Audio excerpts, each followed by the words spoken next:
Uh,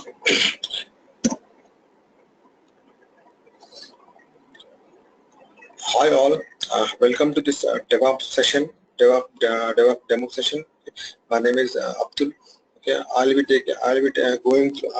walking you through the DevOps session and what are the topics that we're going to cover in this DevOps session, and what is the necessities and of having a DevOps practices, and then what are the areas that we need, what are the areas that will be used where the DevOps is going to be used, and then we'll see what are the various tools and supporting softwares and supporting softwares that is required to implement DevOps as a practice as a part of your software development life cycle. And then we'll see, and then we have the questionnaires. Okay. So having said that, okay, a brief background about myself. Okay, I have around 14 years of experience in IT, IT software and product development. Okay, which includes tier one product development companies. And currently in my engagement, okay, I'm doing this DevOps practice lead in my current company, and I'm giving consulting to various companies in terms of DevOps implementation and DevOps rollouts and DevOps strategies. Okay. Having said that, okay, I'll just go through a brief introduction of the DevOps, and then we'll move on to what are the various areas that we can do with the DevOps. Okay. So when we say DevOps, okay, DevOps is nothing but it refers to a set of practices, okay, that emphasis on communication and collaboration between the development, okay, basically the development team, okay, and the operation team and the testing teams, okay, while automating the process of your software delivery, infrastructure changes, and the monitoring.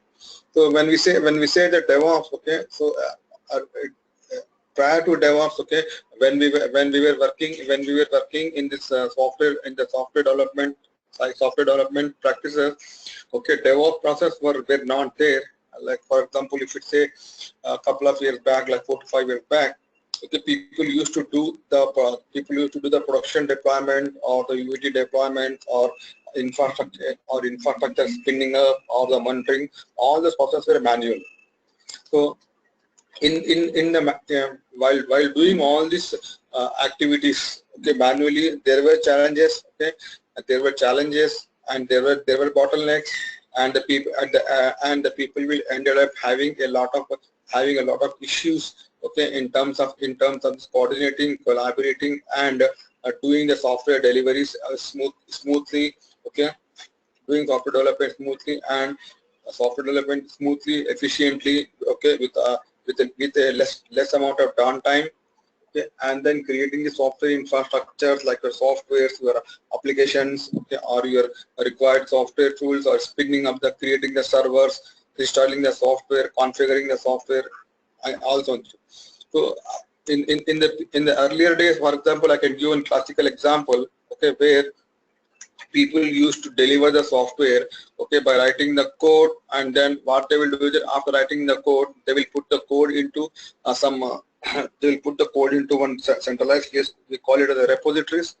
Okay, and then after doing a certain amount of unit level testing, the developer will pull the code into a repositories. Now from there, the IT operation guy or the guy who do the deployment, he will pull the code from the respective repository, and then he does the deployment.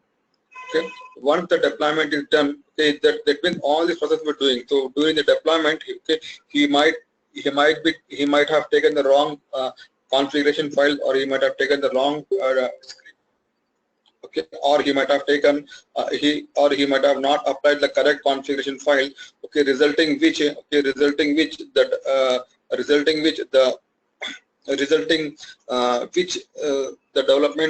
deployment will fail, and at the end of the day, the client will not have, and the client will not be in a position to use the application because all the processes were applied manually. So at the end of the day, a call comes to a support guy saying that support guy saying that your application is not working fine because of the last deployment which you have done. Okay, then operation guy will start figuring out where it went wrong, because all these processes were having done manually. So in order to avoid this kind of processes and have a frequent deployment, okay, and have, for example, frequent deployment, when I say refer, I mean to say I can do the deployment daily, or I can do the deployment in a half day or hourly basis. So during in this kind of fast-paced development and deliveries, okay,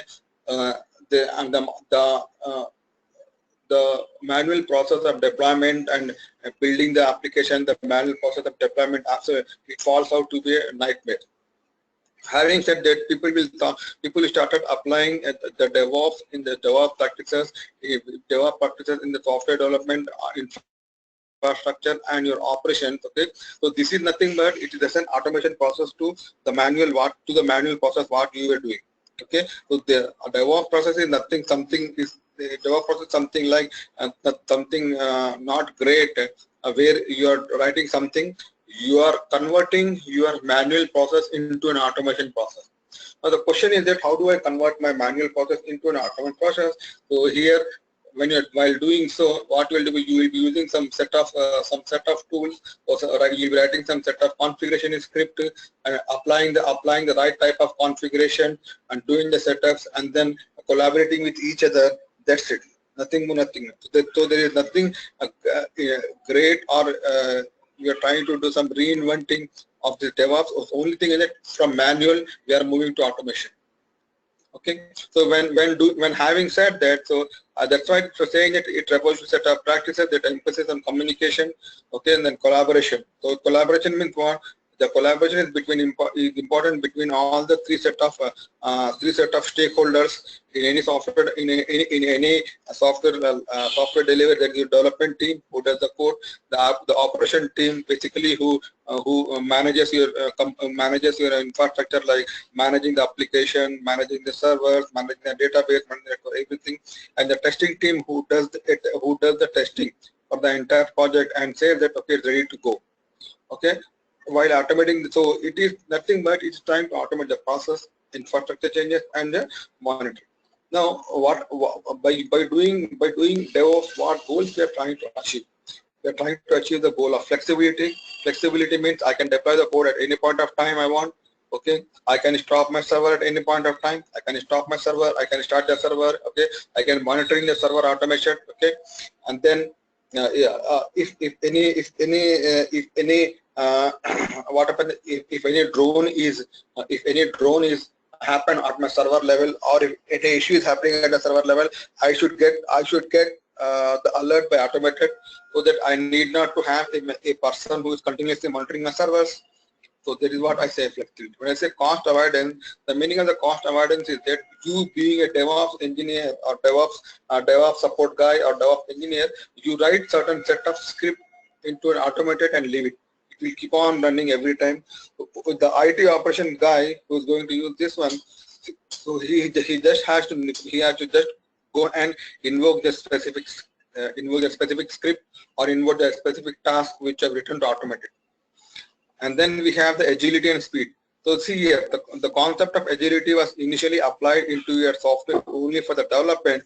When I say agility means what? Your software development the software development is happening over iteration. Iteration means what? The software people will deliver the software every 15 days or every weekly.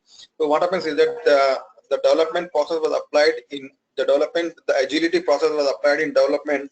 Okay, but the same agility process is not applied in IT operation, because development cycle was happening once in 15 days.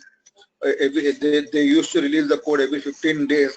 But the same thing, the IT operation guy who is doing the deployment manually, okay, he will face challenges, because he has to do a lot of he has to bring down the servers, he has to deploy the application, restart the servers, or check it whether the servers are coming up or not.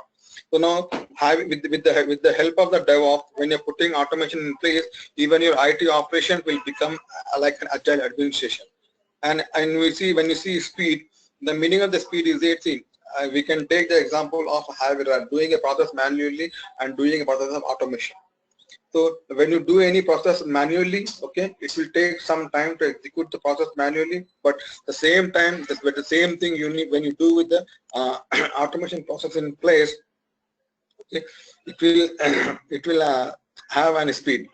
Why? Because you just go and need to have run that trigger the script in the environment.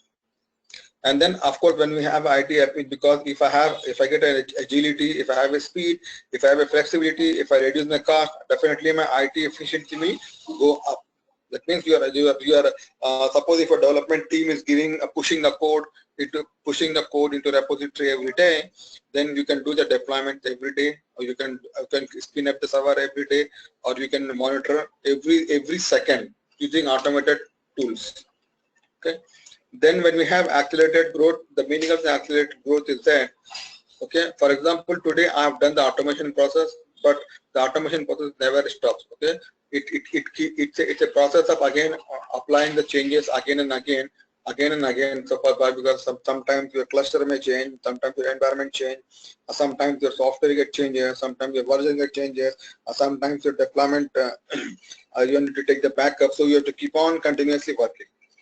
So these are the basic, a broad set of DevOps goals which we are trying to achieve when we are putting the DevOps practices in place. So as we have said in the previous slide, okay, the DevOps, okay, basically we have the teams on the development team is participating. Basically the software engineering team. Then we have a quality assurance team. Basically the testing team is going to participate here, and the operations guy. Basically this operations guy is nothing but who is deploying your application, monitoring your servers, okay, and then managing. Basically, I can say it's their infrastructure management and application management team. And then if you see the DevOps, okay, and then if you see the DevOps is nothing but the intersection for all the three areas.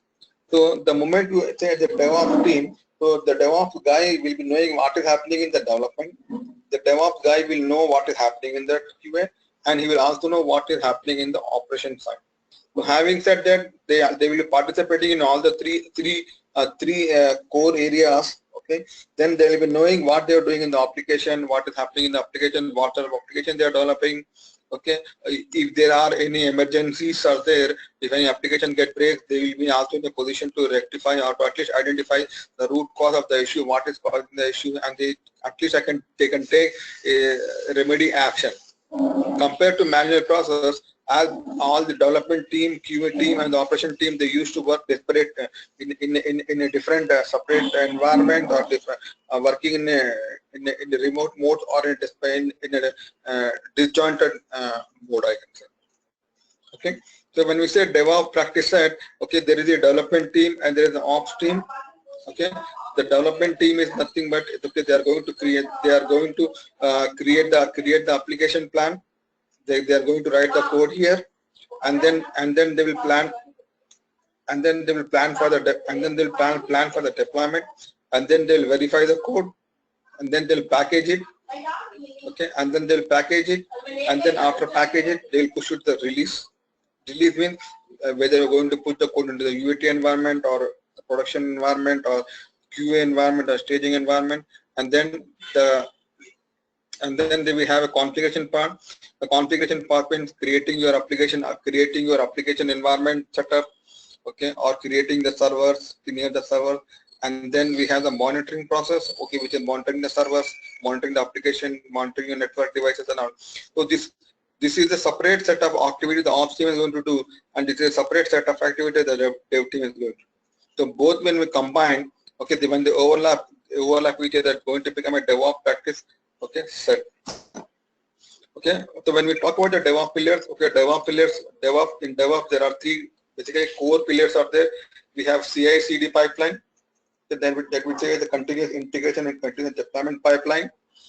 Okay, then we have infrastructure automation. Okay, and then we have a monitoring areas. Okay. So when I say and the first one is the CI/CD for workflow.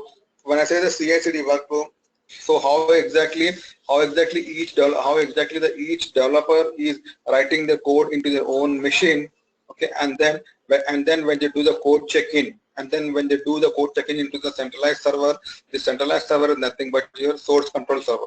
So the source control server, it can be your GitHub, or it can be your SVN, or it can be your Bitbucket, or it can be or it can be your it can be any repository software.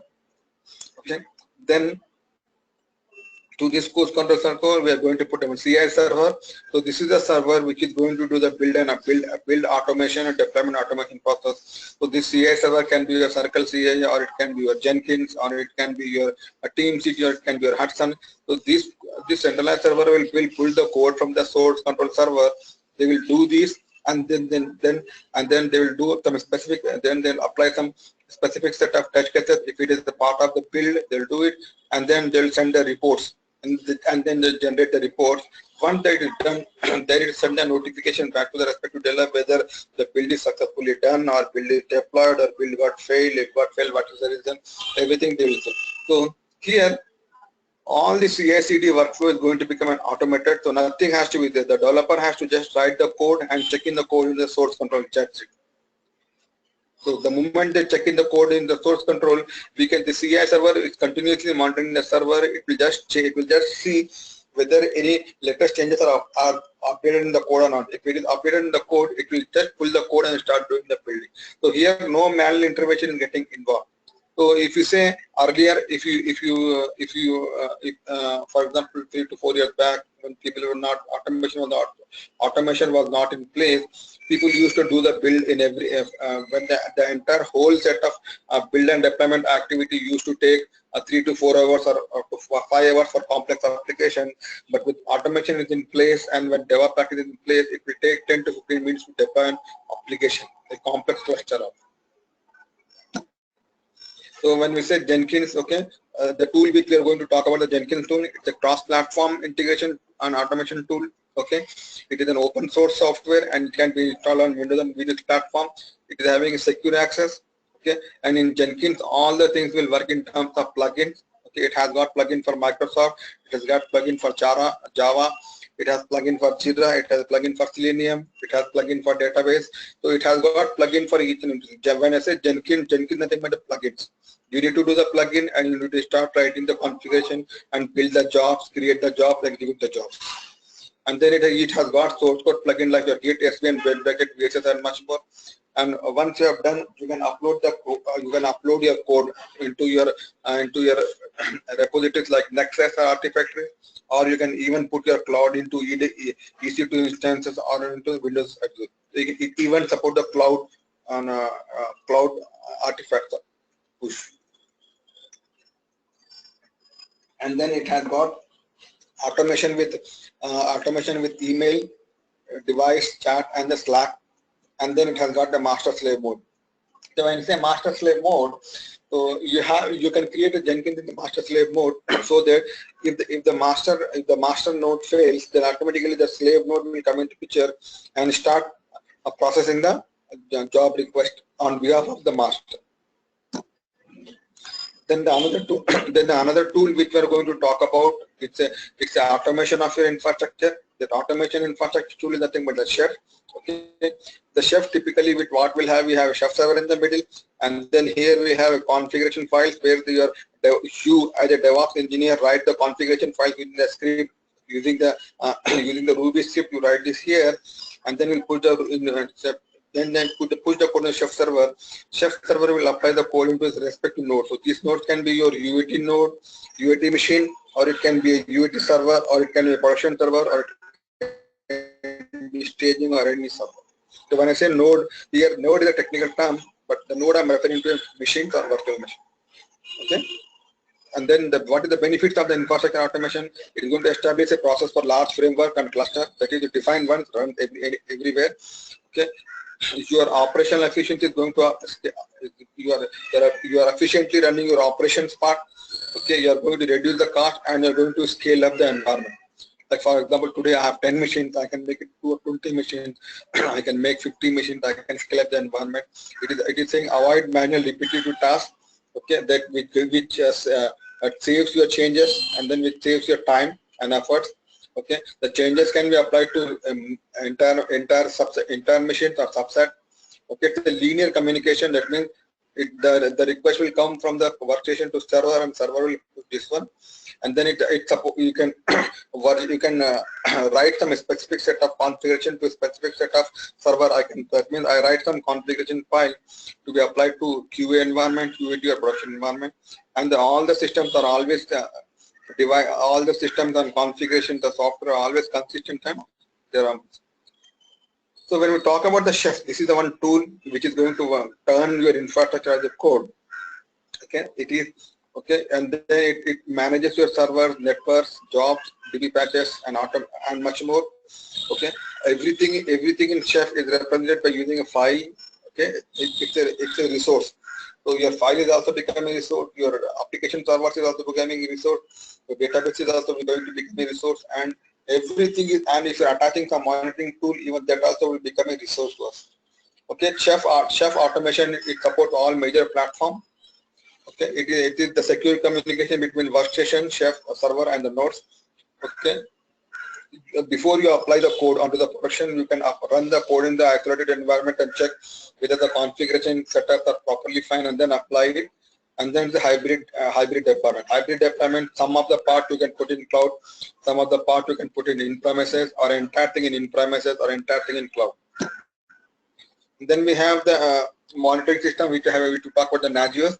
So basically, this Nagios is nothing but which monitors your firewalls, which monitors your Linux machines, agents. Okay, the developer is there who write the configuration file, put the configuration on the web server, in the server.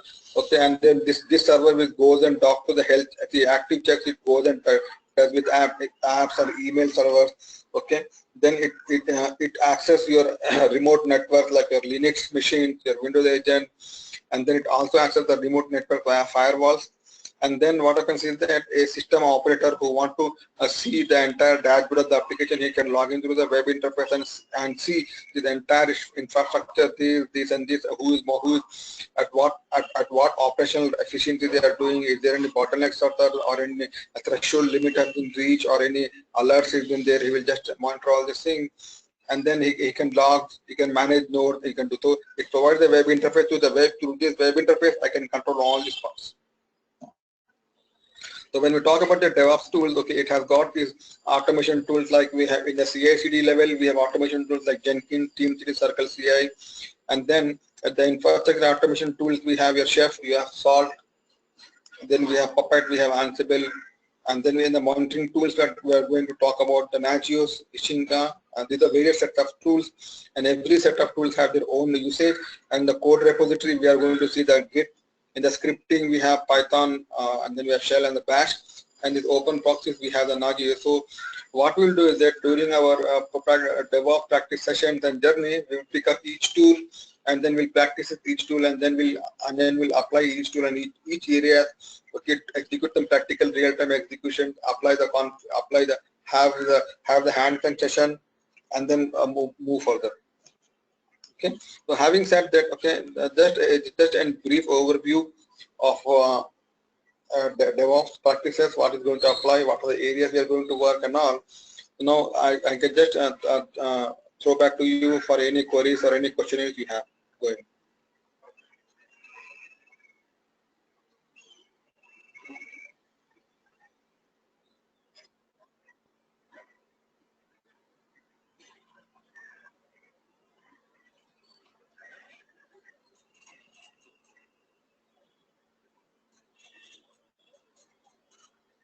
Yeah, any questions, any queries?